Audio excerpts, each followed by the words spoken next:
किसी भी प्रकार की समस्या हो, डाइजेशन आपका अच्छा नहीं होता, पेट में गैस बनती है, तो उस चीज़ को निजात पाने के लिए क्या करेंगे?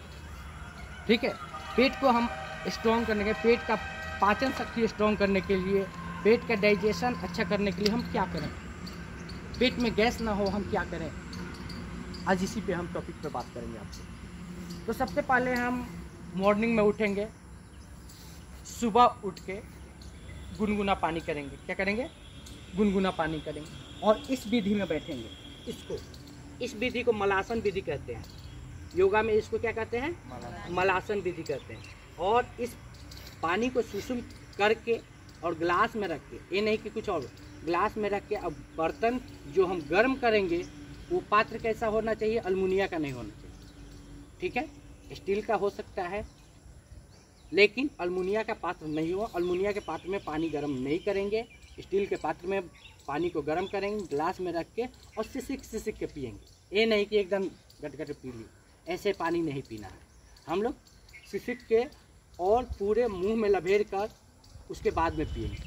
ठीक है, ऐसे हम पानी पीना सुबह में स्टार्ट करेंगे। 10 देख आगे पीछे करने के बाद में बाथरूम जाएंगे फ्रेश होकर। उसके बाद में जो ग्राउंड में आता है वो ग्राउंड में आएगा।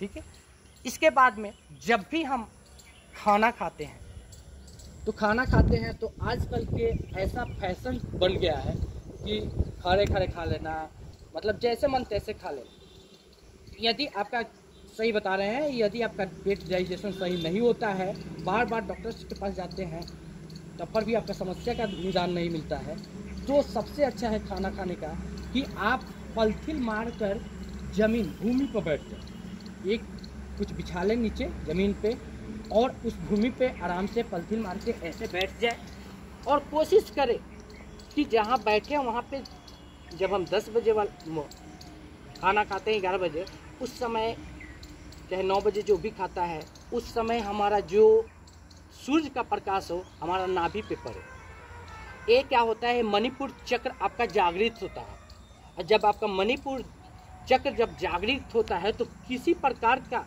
खाद्य पदार्थ को डाइजेस्ट तुरंत कर लेता है। इस बात को ध्यान रखें। और जब भी हम भूमि पर बैठ के खाते हैं तो हमारा एक गुरुत्वाकर्षण बल है। ठीक है, और हम जब भी हम भूमि पर बैठ के खाना खाएंगे तो हमारा पेट का जो क्रिया जो होती है वो सही तरह कार्य करती है। तो इसमें बैठ के गए।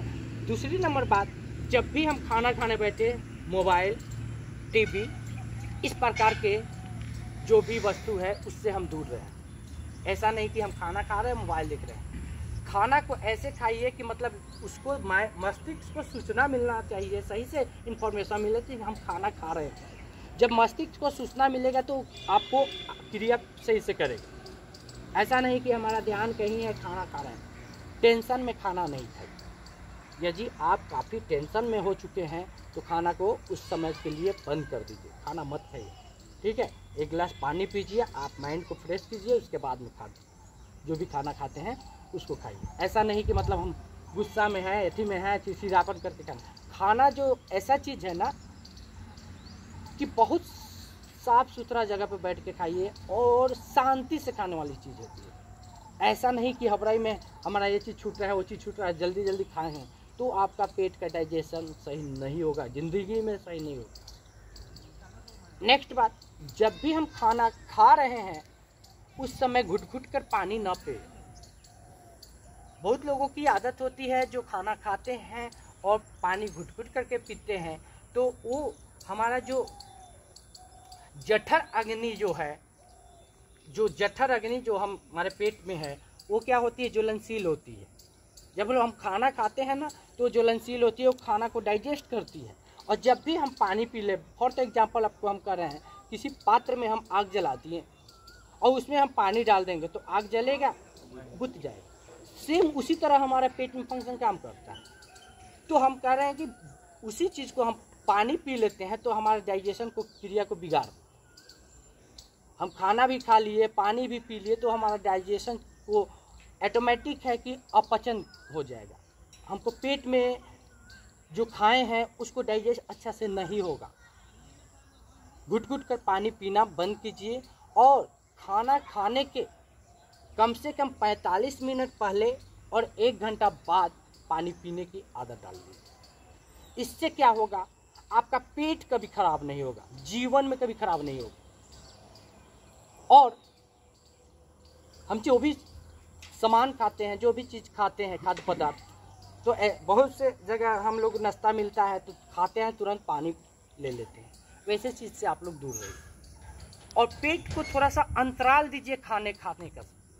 ये नहीं कि अभी खा लिए फिर 10 मिनट के बाद फिर खा लिए, फिर 5 मिनट के बाद खा लिए, ऐसे खाना को नहीं खाइए। थोड़ा देर अंतराल रखिए, क्योंकि आपका जो अंदर, हम मान लीजिए कोई भी मशीन है, अब उसमें तेल डाल दिए, अब वो जब तक उसको तेल को ख़त्म नहीं करेंगे तो फिर भी डालेंगे तो ओवरफ्लो होगा।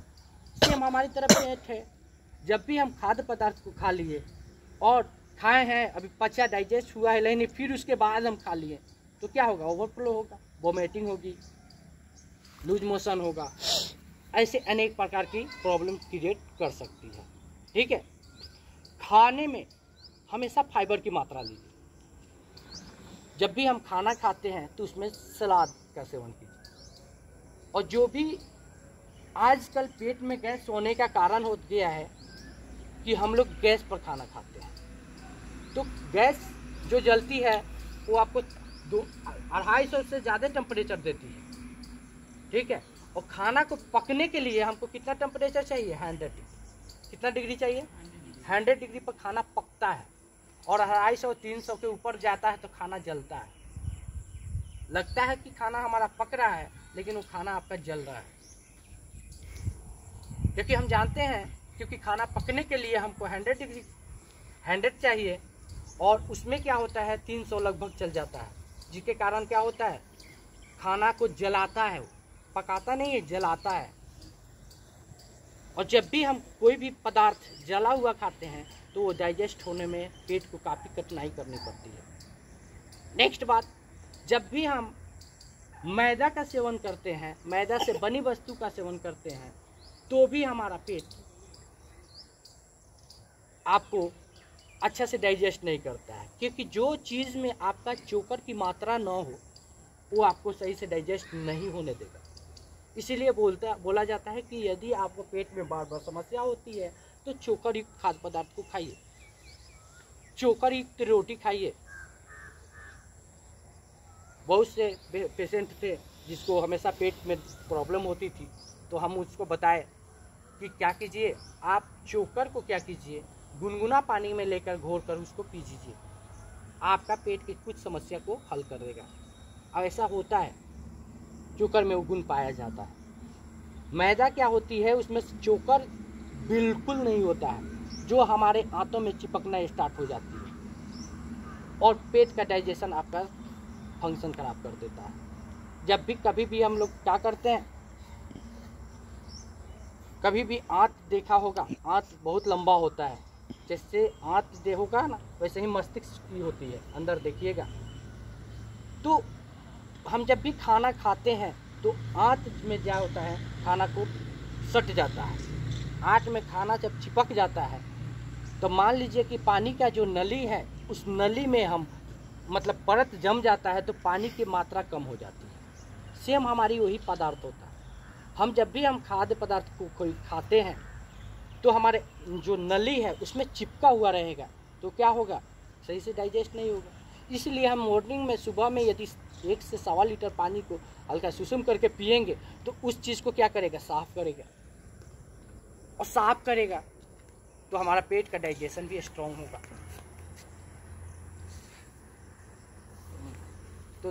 तो समझ रहे हो।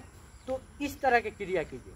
यदि हम जब रात में जब खाद्य पदार्थ को खाते हैं, जब रात में हम जब खाना को खाते हैं तो हम क्या करेंगे, जब भी खाना खाएंगे तो पहले टहलेंगे। क्या करेंगे, टहलेंगे। क्योंकि जब भी हम खाना खा लेते हैं और जाके बेड पर सो जाते हैं तो खाना आपको डाइजेस्ट नहीं हुआ, और खासकर हम लोगों को सोने का विधि भी मालूम नहीं। जब हम दाहिने करवट सोएंगे तो हमारे इधर पचाने की क्षमता होता है, और ये उल्टा हो जाता है। तो उल्टा होगा तो क्या होगा, आपका खाद्य पदार्थ जो होगा पचने के जगह पे आपको क्या होगा, अनपच हो जाएगा।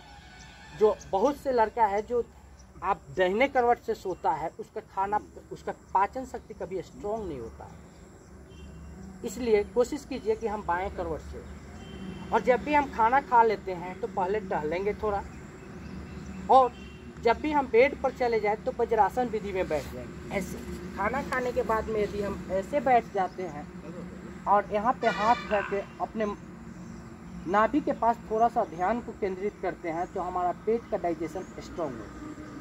जो भी हम खाद्य पदार्थ खाते हैं तो पचेगा हमें, न कि अंदर जाके आपको प्रॉब्लम क्रिएट करेगा। ऐसे करके हम केवल खाना खा ले रहे हैं, ऐसे करके वज्रासन विधि में बैठ जाएंगे और ध्यान को थोड़ा देर के लिए केंद्रित करेंगे नाभि के पास, तो किसी प्रकार का खाद्य पदार्थ को हमको डाइजेस्ट अच्छा से कर लेंगे। बहुत से लड़का है, हम आप लोगों को दूध पीने का तरीका भी आपको गलत है। बहुत लड़का है जो दूध पीता है और डायरेक्ट जाके बेड पे सो जाता है।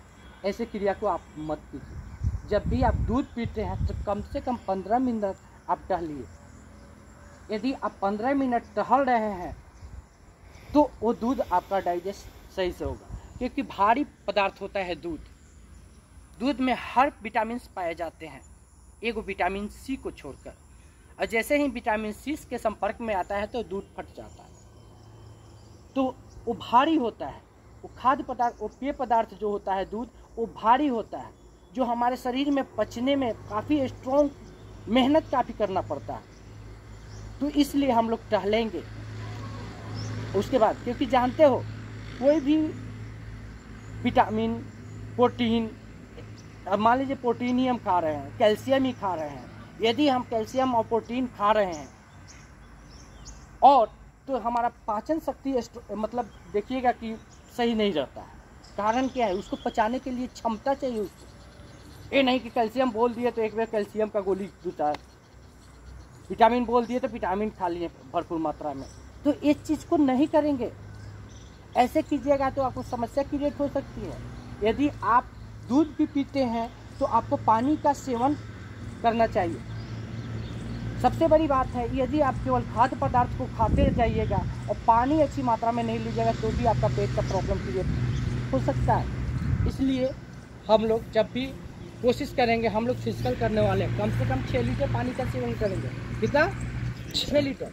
जो एसी में रहता है उसका अलग होता है, जो जिससे तन से पसीना नहीं निकलता है उसका अलग होता है। लेकिन कम से कम हम लोग फिजिकल करते हैं, हम लोगों के शरीर में कम से कम 6 लीटर पानी होना चाहिए। ठीक है?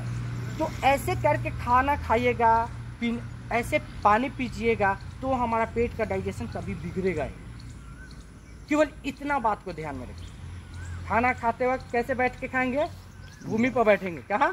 बेड पर नहीं, भूमि पर बैठेंगे, पॉलिथीन मार लेंगे और ध्यान को केंद्रित इसी जगह करेंगे। ऐसे खाना खाइएगा तो आपका पेट का ऐसे इतना ही केवल कर दीजिएगा ना, आप कैसा हूँ, आप किसी प्रकार का आपका डाइजेशन स्ट्रॉन्ग नहीं है तो ऐसे धीरे धीरे करके आपका डाइजेशन स्ट्रॉन्ग हो जाएगा। ठीक है? इसी तरह के केवल करिए। ये नहीं कि हम खाना खाएं, पानी पिए, ऐसे कह रहे ऐसे कह रहे। हलचल नहीं होनी चाहिए। खाना का मतलब है शांति दिमाग। ठीक है?